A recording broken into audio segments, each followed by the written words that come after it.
Hoy martes, día 12 de febrero, tenemos el lujo de tener aquí a los alumnos de tercero de primaria, ahí es nada, de 9 años que me han dicho que tienen, del Colegio Internacional de Levante. Bueno, pues les hemos explicado ya cómo funciona Peque Radio muy resumidamente, lo han puesto un poquito en práctica, pero ahora vamos a escuchar el resultado final.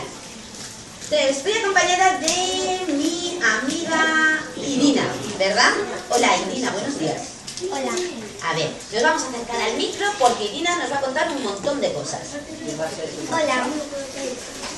Somos Irina, Carmen e Isabel. Somos muy mejores amigas y estamos aquí en Peque Radio y vamos a hacerles una entrevista. Señorita Carmen, ¿cómo se lo está pasando en Peque Radio? Genial.